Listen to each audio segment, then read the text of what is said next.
ឲ្យពីការគេនីប្រាក់ចំណេញតាមវិធីសាស្ត្រ absorption costing ជំហានដំបូងនោះគឺយើងរកចំណូលដែលយើងលក់បានចំណូលដែលយើងលក់បានហ្នឹងគឺយើងយកចំនួនដែលយើងត្រូវចំនួនដែលលក់ហ្នឹងគុណតម្លៃក្នុង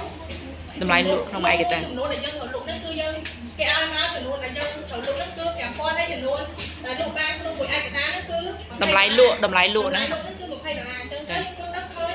100,000ទៅមកទៀតយើងមើល less cost of result គេយើង building inventory ហ្នឹងយើងមកទៅប្រធានបទគឺគេអត់មានប្រាប់ទេគេឲ្យមកសូមadd cost outward manufacture អូនអាចជាអល់តិចយើងយកចុះគឺយើងយកចំនួនដែលយើងលក់បានគុណនឹងថ្លៃដើមគុណនឹងថ្លៃដើមគឺយើងរកឃើញហើយគឺ$12អញ្ចឹងទៅយើងយក6000គុណនឹង$12ទៅឃើញ$72000ចាបន្តមកទៀត cost available for sale cost available for sale គឺយើងយកចំនួន building inventory នេះបូកជាមួយនឹង cost outward manufacture គឺយើងយកសបូកនឹង$72000គឺឃើញ$72000ចាless index inventory គឺយើងយកចំនួនដែលសល់ចុងគ្រាគឺយើងយកនេះអាចំនួនដែលយើងត្រូវលក់នេះហើយនឹងចំនួនដែលយើងលក់បានគឺ5000អញ្ចឹងយក6000ដក5000ហ្នឹងទៅសល់1000អូខេហើយយើងយកចំនួនហ្នឹងគុណនឹងថ្លៃដើមដែលយើង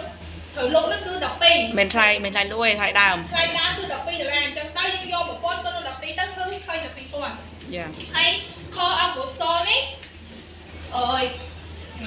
យើងយក$72000 cost available for sale នេះដកចំនួនជាមួយនឹង index inventory គឺឃើញ$60,000នេះ$72000ដក$12,000ទៅអូខេហើយតមកទៀតយើងយកcross profit ហ្នឹងគឺចំណេញតលអញ្ចឹងទៅចំណេញតលគឺយើងយកចំនួនដែលយើងលក់បាននេះដកជាមួយនឹងថ្លៃដើមគឺ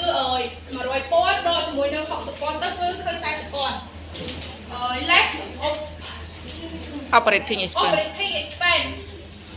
យើងបែងចែកជា2 operating គឺvariable selling គឺយើងយកចំនួនដែលយើងលក់បាននេះគុណនឹងចំណាយ selling